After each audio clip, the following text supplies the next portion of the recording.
Good day mga ka-classroom! You are going to watch again a new video about our lesson for today. But before that, I have one question. What is 2n plus 2n? Who can give the answer? Big boy! Do you know the answer?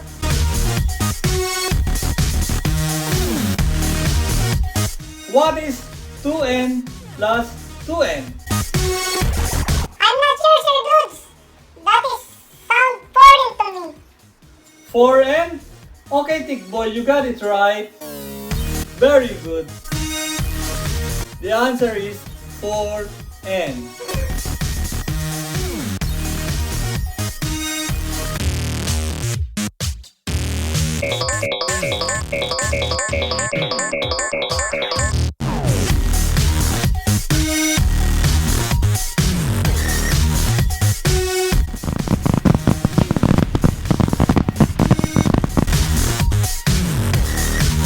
Welcome to Sir Dude's Classroom. Kung ngayon ka palang nadalaw sa channel na ito, gusto sana kitang i-invite na i-click ang like at subscribe buttons na makikita ninyo sa baba. Yun sa baba. Ganito ang itsura. O kaya yung subscribe now na makikita nyo sa screen. Ganito rin ang itsura. Ayan. At yung notification bell para pag nag-upload ako ng video ay manonotify kayo. Shoutout nga pala sa mga bagong subscribers ng Sir Dude's Classroom. At syempre, hindi natin makakalimutan yung mga original subscribers natin na sa simula pa lang ay nandiyan na sila. Alam nyo ba?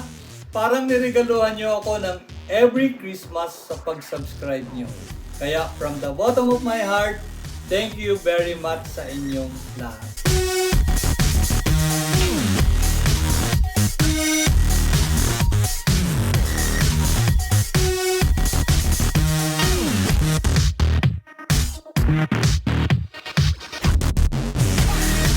This is the third video on laws of exponents.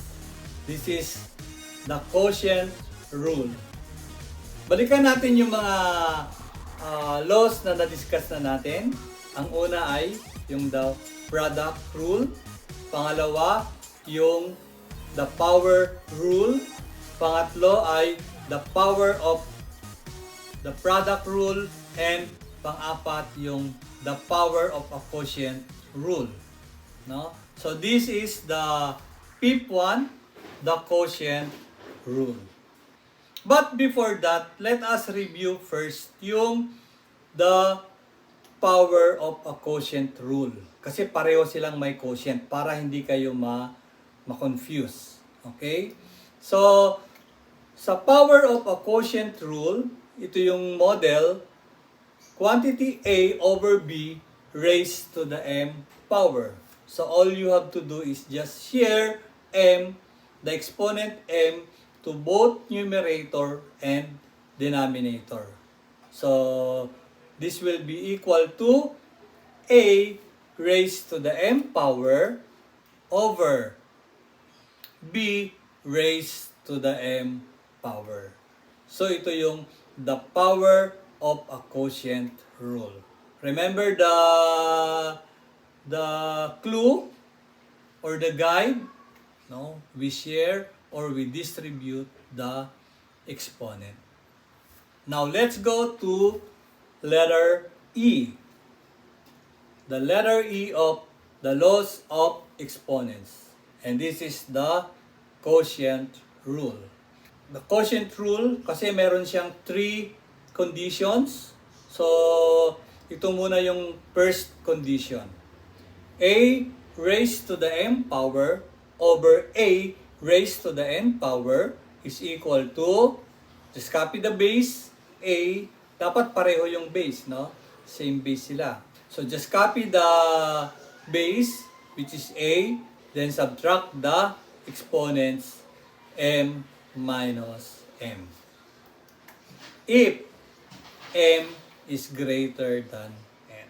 So remember, we will compare the exponents. The exponent of the numerator and the exponent of the denominator. Kailangan natin silang i-compare. Now, if the exponent of the numerator is greater than the exponent of the denominator, so ito yung gagawin natin. Just copy the base a raised to the m minus n power. If m is greater than n. Example number 1. 2 to the 9th power over 2 to the 4th power. So let us observe the exponents, the exponent of the numerator and the exponent of the denominator. So the exponent of the numerator is greater than the exponent of the denominator. So we will apply this rule, this condition in which the exponent of the numerator is greater than the exponent of the denominator. So just copy the base. The base is 2. Then subtract the exponents. So raised to the 9 minus 4 power. And then simplify. This is equal to 2 pa din. Then 9 minus 4 is 5. So 2 to the 5th power. And then since the base is a number, so we will simplify it.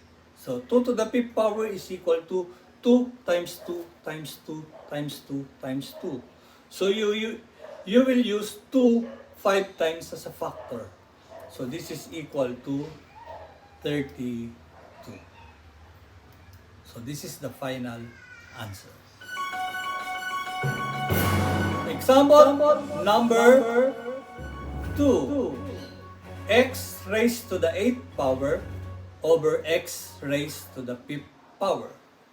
So observe the exponents of the numerator and the denominator. So 8 is greater than 5.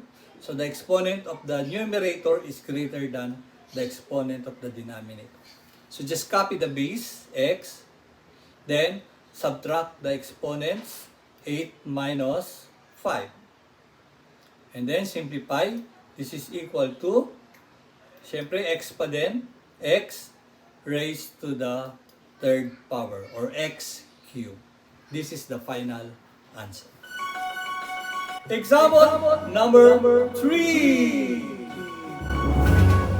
Negative 27n to the 10th power over 3n to the 4th power.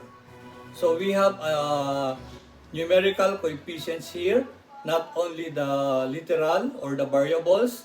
So meron tayong numerical coefficients. So we will simplify the numerical coefficients. So negative 27 over 3, this is the same as negative 27 divided by 3. So we will divide negative 27 divided by 3. The quotient is Negative 9. so write Negative 9. then simplify n to the 10th power over n to the 4th power. So this is equal to n raised to the 10 minus 4 power. And then simplify, this is equal to negative 9n to the 6th power. This is the final answer. Example number 4.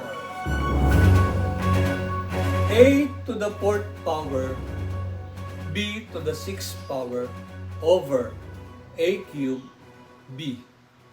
So we will apply the same condition, no? The exponent of the numerator is greater than the exponent of the denominator. Copy the base, A raised to the 4 minus 3 power. Then copy B.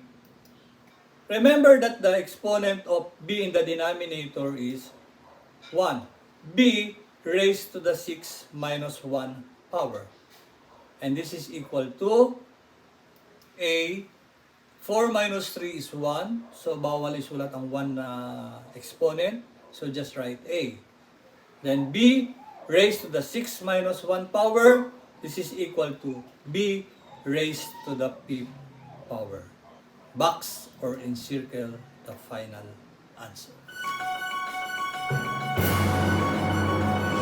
Those are the examples of the fifth laws of exponents, which is the quotient rule, the first condition. The exponent of the numerator is greater than the exponent of the denominator. Let's go to the next condition.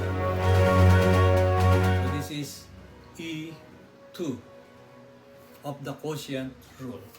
This is the model A raised to the m power over A raised to the n power. This is equal to 1 over A raised to the n minus m power if m is less than m. So as I've said kanina, you will compare the exponents, no, of the numerator and the denominator.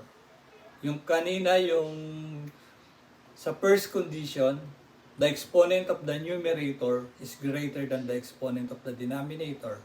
This time, the exponent of the numerator is less than the exponent of the denominator. Kaya meron siyang 1 over. No?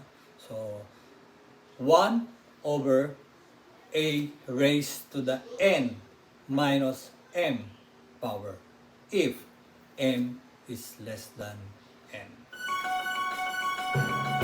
Example number 1. 2 cubed over 2 to the 7th power.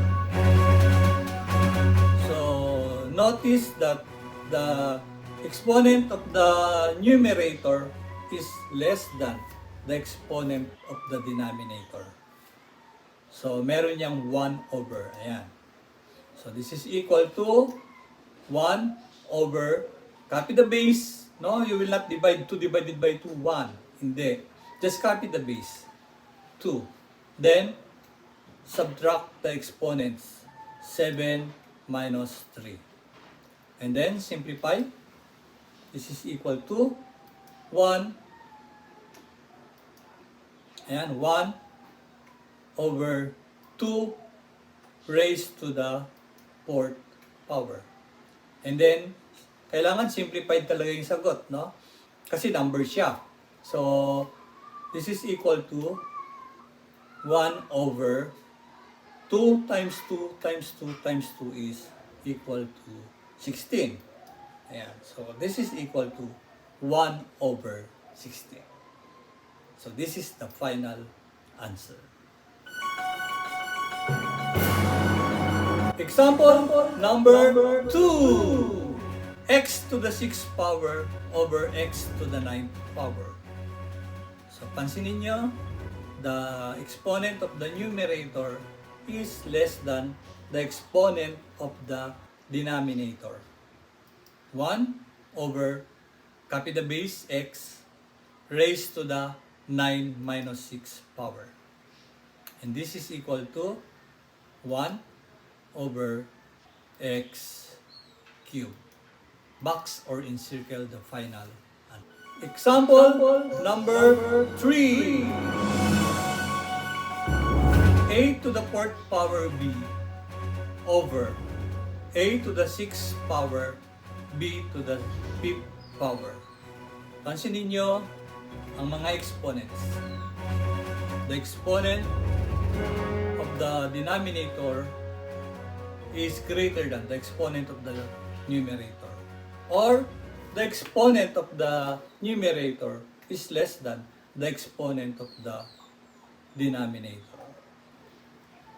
A to the 4th power, b to the 6th power, this is equal to 1 over, copy the base, a raised to the 6 minus 4 power. Sa b naman, siyempre, mas malaki din yung denominator, so this is equal to 1 over, copy the base, b, then 5 minus 1. And then simplify. This is equal to 1 times 1 is 1. No?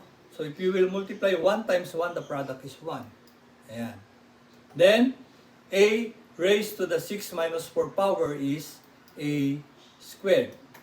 B raised to the 5 minus 1 power is b to the 4th power.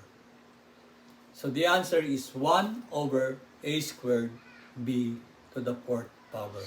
Don't forget to box or encircle your final answer. Example number 4. Negative 36n to the 8th power over negative 4n to the 10th power. So let us separate the factors. Negative 36 divided by negative 4. Ayan. Pinaghiwalay natin. Negative 36 over negative 4. Then, yung n to the 8th power over n to the 10th power, dahil sa the exponent of the denominator is greater than the exponent of the numerator, so 1 over yon. So 1 over n raised to the 10 minus 8 power. Then simplify. Negative 36 divided by negative 4 is 9. If you will multiply 9 times 1, the product is still 9. So, ayan, 9. Then, n raised to the 10 minus 8 power, this is equal to n raised to the second power or n squared. So, this is the final answer. Those are the examples of the second condition. The second condition is the exponent of the numerator is less than the exponent of the denominator. Let's go to the third condition of the quotient rule. This is E3, no? E3 na ng the quotient rule. So, a raised to the m power over a raised to the n power, this is equal to 1. No? This is equal to 1 if m is equal to n.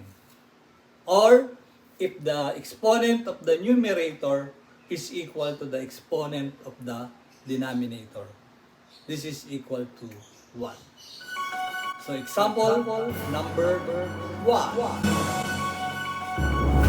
5 cubed over 5 cubed is equal to 1. Bakit 1? 5 cubed is equal to 125.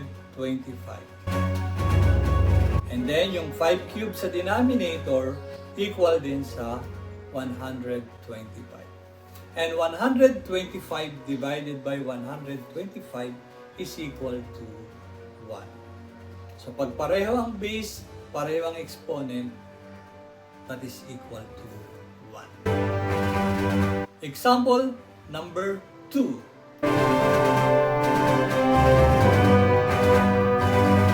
A to the 4th power over a to the 4th power. So this is equal to 1. We can factor a to the 4th power. Pwede natin gamitin yung a times a times a times a.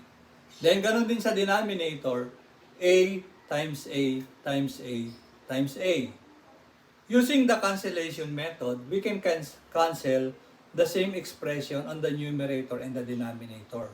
So, for this example, we can cancel a sa numerator and then cancel a sa denominator. Ayan, mag-cancel tayo. Kinancel natin yung a sa numerator, kinancel natin yung a sa denominator. Ganon din ang gagawin natin sa iba. Cancel lang. Remember, pag nagka-cancel tayo sa fraction, hindi nagiging 0. Ha? Pag nag-cancel tayo sa fraction, nagiging 1 yan.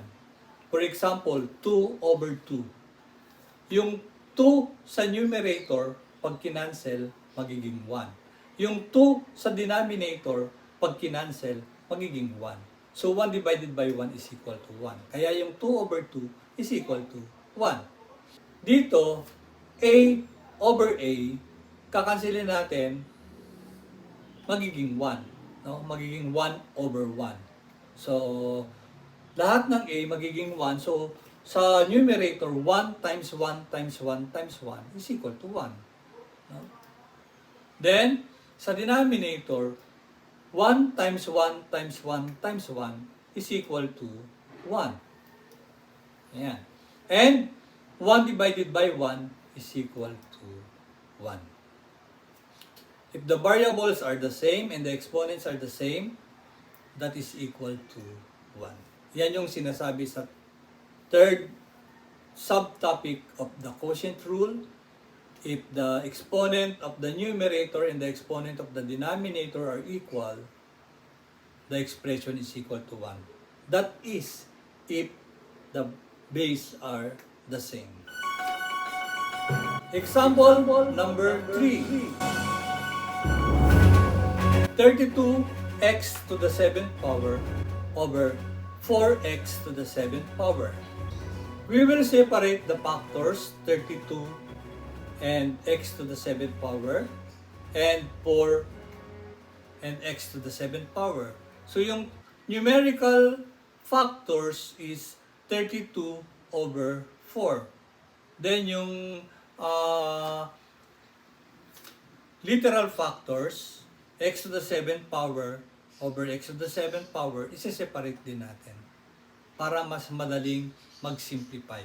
So 32 over 4 is equal to 8, no? 32 over 4 is equal to 8. And x to the 7th power over x to the 7th power is equal to 1. So magiging 8 times 1 siya, no? So magiging 8 times 1. Then 8 times 1 is equal to 8.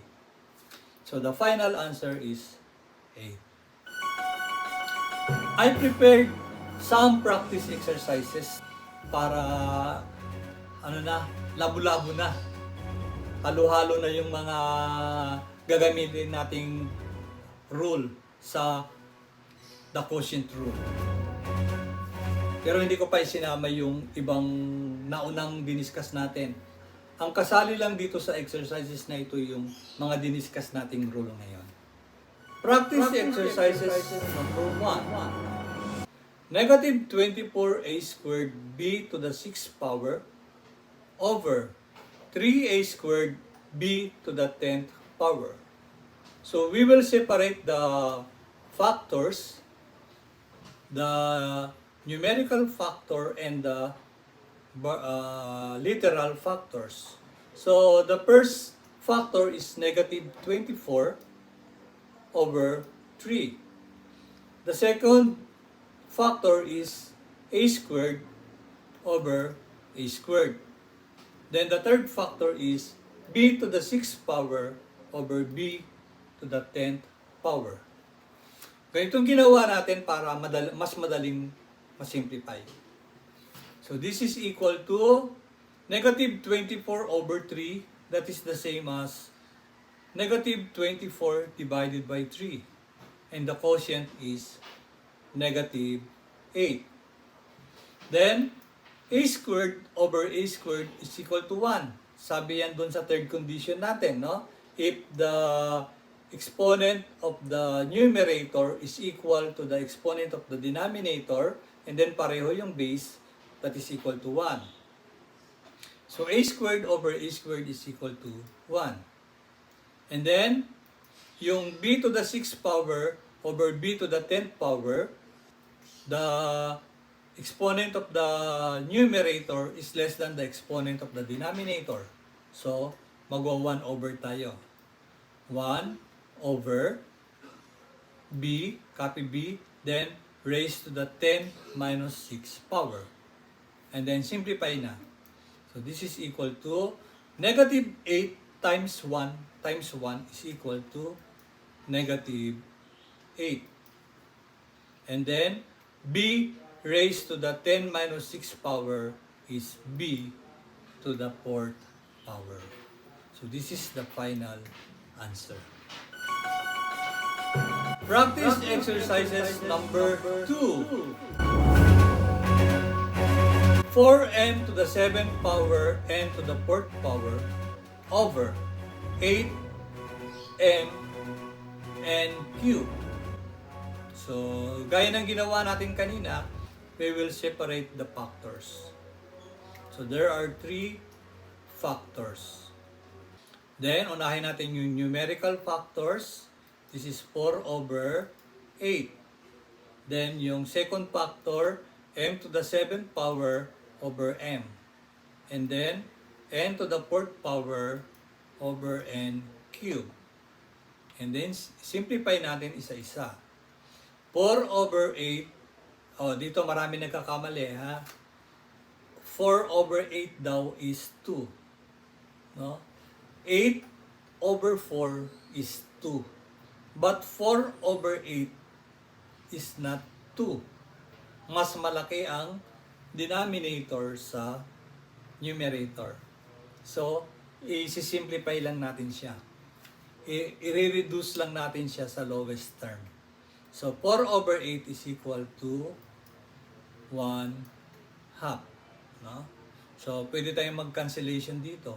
Cancel yung 4, magiging 1. Cancel yung 8, magiging 2. Kasi 4 divided by 4 is 1. 8 divided by 4 is 2. So, ang simplified form ng 4/8 is 1 half. Then, times yung m to the 7th power over m, the exponent of the numerator is greater than the exponent of the denominator. So, hindi siya mag-1 over. Hindi. No? So, copy the base m raised to the 7 minus 1 power. And then, yung pangatlo, ganun din, mas malaki din yung exponent ng numerator. So, copy lang yung n raised to the 4 minus 3 power. And then, simplify. M to the 7 minus 1 power is m to the 6 power. N to the 4 minus 3 power is simply n. So, 1 times m to the 6 power times n is equal to m to the 6th power n. And then sa denominator, wala namang denominator yung m to the 7 minus 1 power. Wala ding denominator yung n to the 4 minus 3 power. So, meron siyang denominator, 1. Kapag walang naka-indicate na denominator, understood na 1 ang denominator. So, 2 times 1 times 1 is equal to 2. And then, yung 1, bawal isulat. Ayan. Bawal isulat yung 1. Kaya, ito yung final answer. M to the 6th power n over 2. And don't forget to box or encircle your final answer. Practice exercises number 3. A to the 4th power, b cubed, c to the 6th power, over a to the 7th power, b cubed, c squared. So, we will separate the factors para hindi tayo malito, hindi tayo ma-confuse. Ayan. Okay? So, the first factor is a to the 4th power over a to the 7th power. Then b cubed over b cubed. And then c to the 6th power over c squared. Then isa-isahin natin. I-compare natin yung mga exponents kasi yung gagamitin natin depende sa condition ng exponents. So a to the 4th power over a to the 7th power. So the exponent of the numerator is less than the exponent of the denominator. So magwa 1 over tayo dito, no? So 1 over a raised to the 7 minus 4 power times then yung b cube over b cube, the exponent of the numerator is equal to the exponent of the denominator. So this is equal to 1. And then yung c to the 6th power over c squared, first condition yan, the exponent of the numerator is greater than the exponent of the denominator. So, hindi mag-go over. Hindi rin 1. So, c raised to the 6 minus 2 power. And then, isa-isa na natin isi-simplify. Isi-simplify muna natin yung sa numerator. Unahin natin yung c raised to the 6 minus 2 power.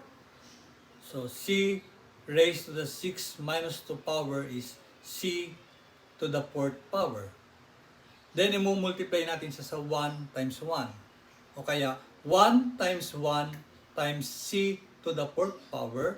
This is equal to c to the 4th power. So, hindi natin isusulat yung 1 kasi bawal. And then, yung result ng a raised to the 7 minus 4 power is a cubed. Then, a cubed times 1 times 1. Remember, may mga denominators yung 1. Tsaka yung c raised to the 6 minus 2 power, may denominator yun na 1.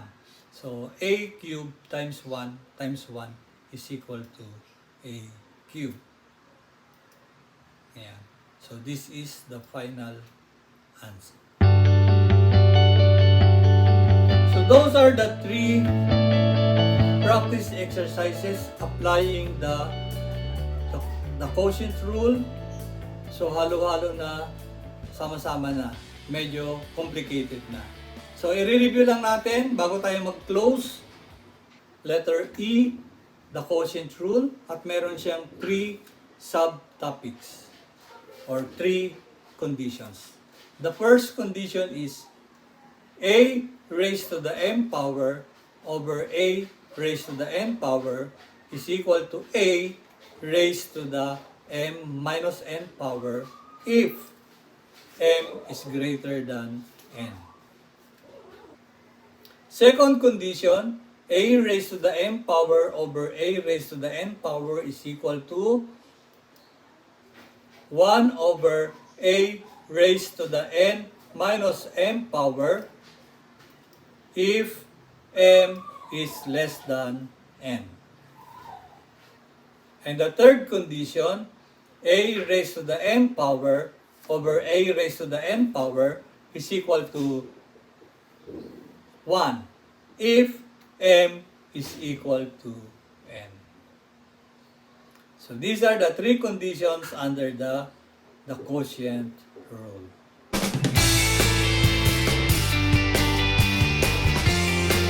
That is how to simplify the quotient rule.